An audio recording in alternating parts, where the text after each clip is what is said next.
దొంగ నోట్లు ప్రింట్ చేసే స్థాయికి మేమింకా ఎదగలేదులేండి. ప్రమీలా, నోరు మూసుకోవాలి, అంతే కదా అత్త?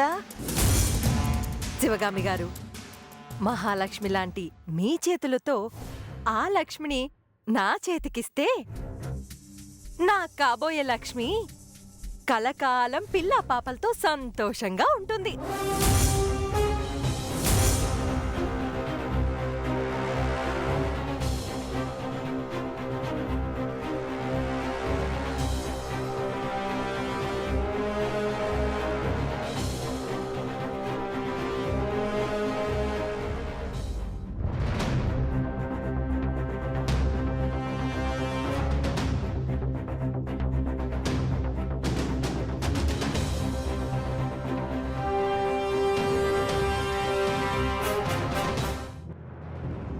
నువ్వే సవ్యంగా ఉండుంటే మాకీ దుస్థితి వచ్చేదే కాదు.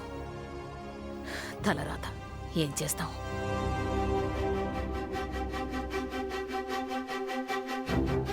తారకం గారు, తీసుకోండి. ఇవ్వండి శివగామి గారు.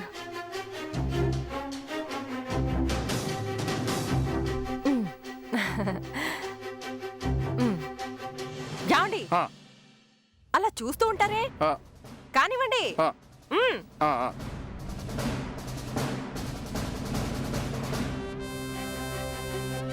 మీ 25 లక్షలు మీకు అందినట్టే కదా?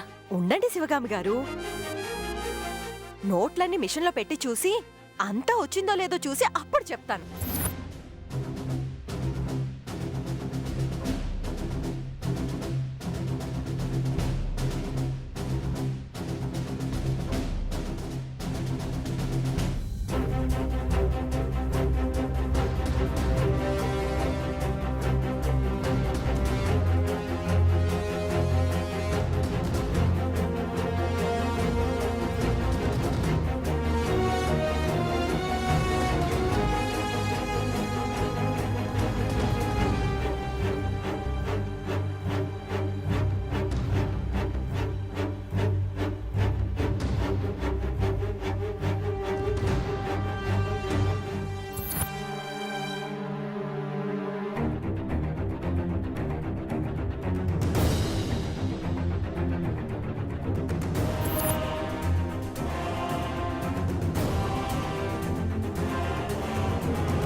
యాండి, చిరిగిపోయిన 100 వచ్చింది.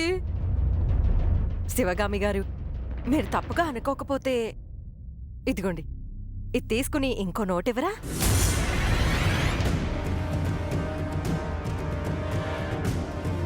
వందే కదండి, వదిలేయండి. నువ్వు భలే దాని అమ్మాయి, అందుకే నీకు పెళ్లి కాలేదు. లెక్క అంటే లెక్కే.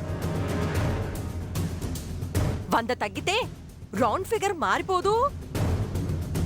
నాకు అసలే సెంటిమెంట్ ఎక్కువమ్మా. శివగామి గారు, ఇచ్చేయండి. నువ్వు ఇంకేమన్నా చెప్పాలా? ఇంకేమన్నా అబద్ధం చెప్పాలనుకుంటే చెప్పేయి. నేను చూడాలనుకుంటున్నాను నన్ను మోసం చేయడానికి నువ్వు ఎంత నీచానికి దిగజారగలవు అని. ఎందుకు ఆలియా, ఎందుకు నువ్వు ఇలా చేసావు? నీకు తెలుసు కదా, నానమ్మ తర్వాత నీ ఒక్కదానిని కదా నేను పూర్తిగా నమ్మేది. ఏమన్నావు నువ్వు? ఈ మధ్య అన్నిటినీ మర్చిపోతున్నావా? అది చాలు. వాటిలో ఉన్న శక్తి విషయాన్ని గ్రహించి మనకు వివరిస్తాయి.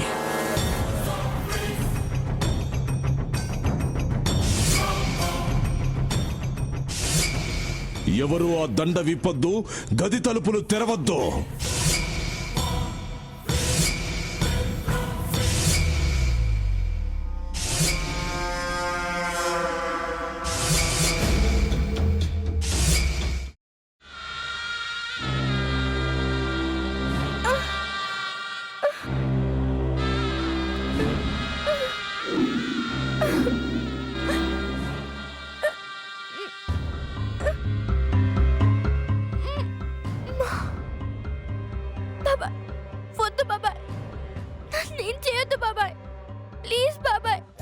నీకు నిజం తెలిసినప్పుడే నా ఆలోచనలో నువ్వు చచ్చిపోయావు.